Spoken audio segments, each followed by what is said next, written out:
Since everything was shut down, I, like many others, started taking long walks, alone. It's a hangover from my youth.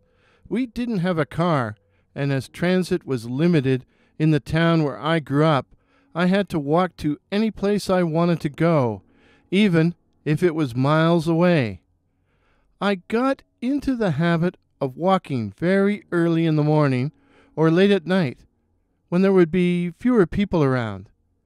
At first, I just walked around the neighborhood, but later I branched out and began to walk in other areas of the city. One morning, very early, a little after 6 a.m., I went for a walk in the big park in the center of town.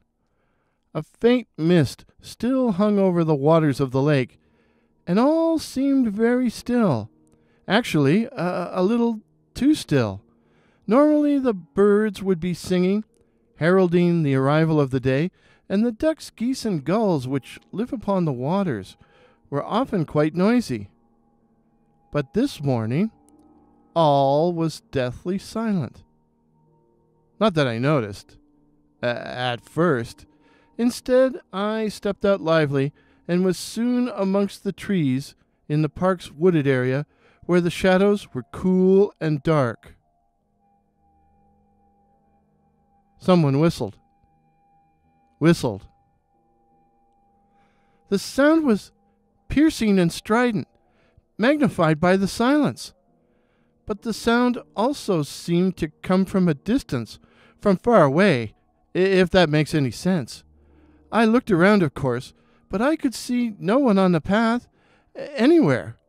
I shrugged it off. Sound carries in open spaces, so the whistler might be far away, perhaps even on the other side of the lake.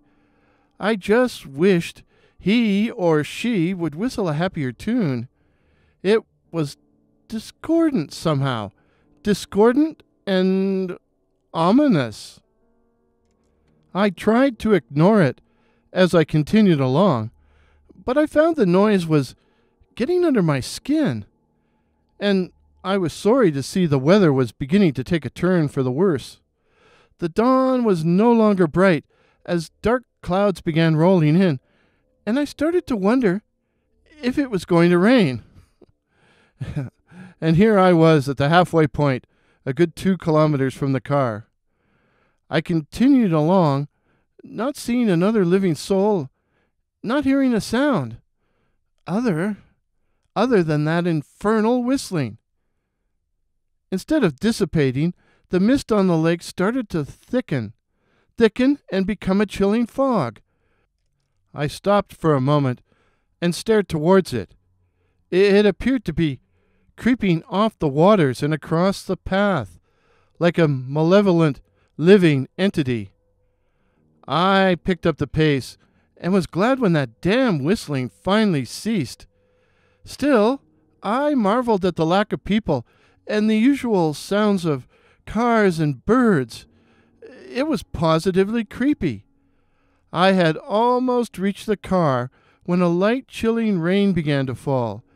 As I neared the vehicle, I took a quick look over my shoulder and saw far off in the distance a shifting, indistinct figure which looked like it was running, but it was impossible to tell in the foggy conditions. The whistling began to come back as well, still discordant, still sounding faintly malignant. It started raining harder, and now I too was running, and soon in the car, and then home. A few nights later, I went for a late-night walk in the industrial/warehouse district. The place seemed more deserted than usual, while the night seemed especially dark. I was strolling down one of the darkened side streets where there are some fine old buildings when I heard it again.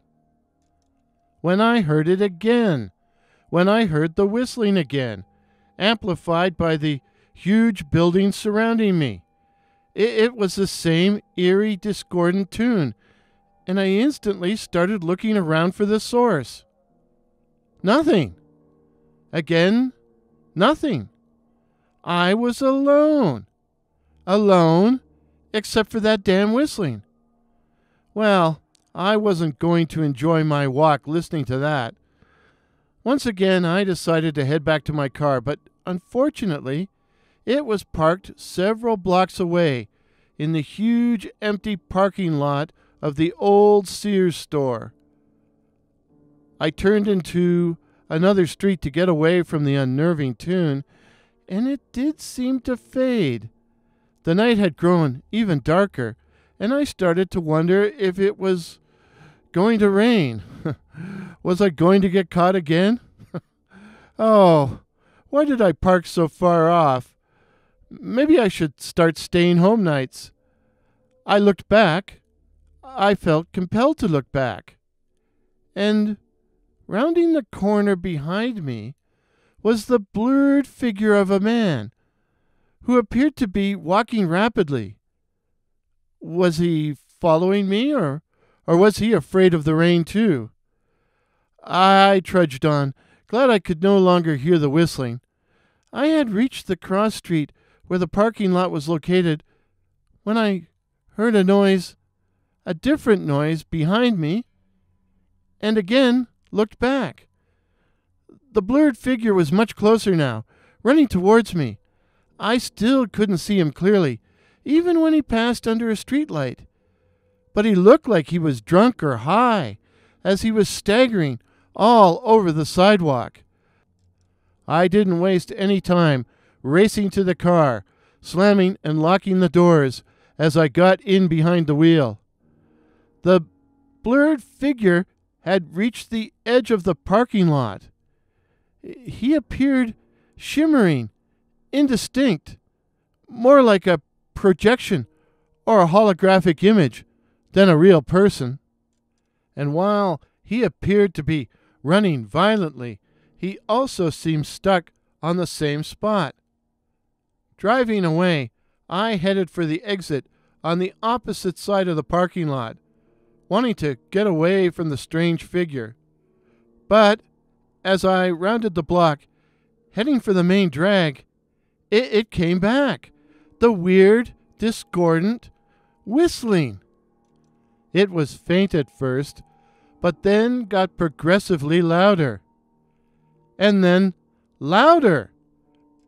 I put my foot down on the accelerator, trying to get away from that sound, that awful, awful sound. But after a few blocks, I was caught at a red light. And in my rear view mirror, I saw the shimmering man on the road behind me, running. I floored it as soon as the light turned green, but every time I had to stop, the figure was still there, still running furiously, and always the same distance behind me. And the goddamn whistling continued too, growing louder and louder and louder.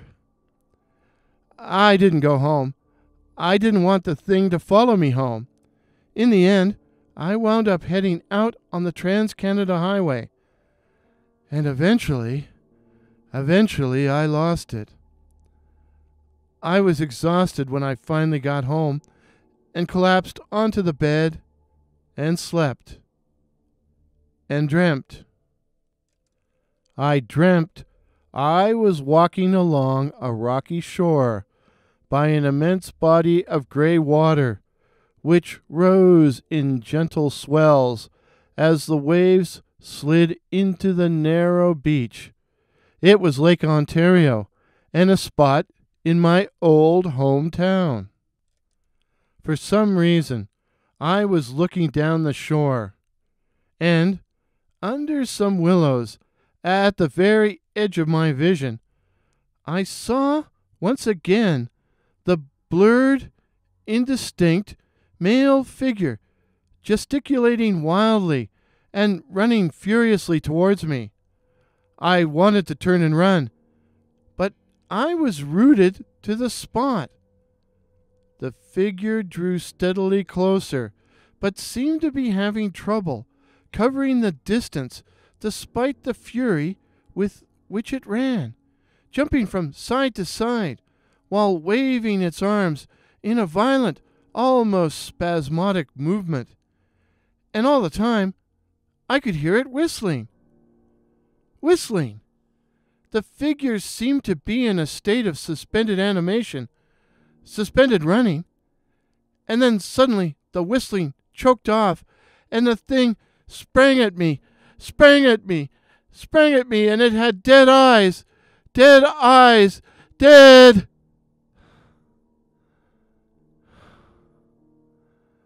I woke up. I was lying in bed, in the dark. I felt an overwhelming sense of relief. I was safe. I was safe. I could hear whistling. Something was moving in the hallway outside my bedroom, bounding up and down, crashing into walls, and whistling. And then it bounded into the bedroom itself. I saw a dead, decomposing face with dark, staring eyes, smelt a charnel stench, and then the whistling segued into a scream, my scream, and then darkness and silence. Dead silence.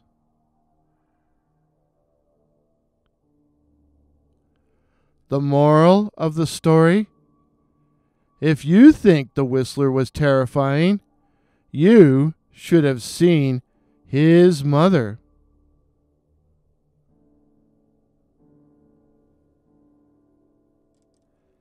If this is your first visit to my channel, please consider subscribing. My name is Warren, and I write and tell original ghost stories and original horror stories featuring such cryptids as the Night Floaters, werewolves, and the Black-Eyed Children. So again, please consider subscribing. Please help me to reach my goal of 2,021 subs in 2021. Till midnight. Cheers.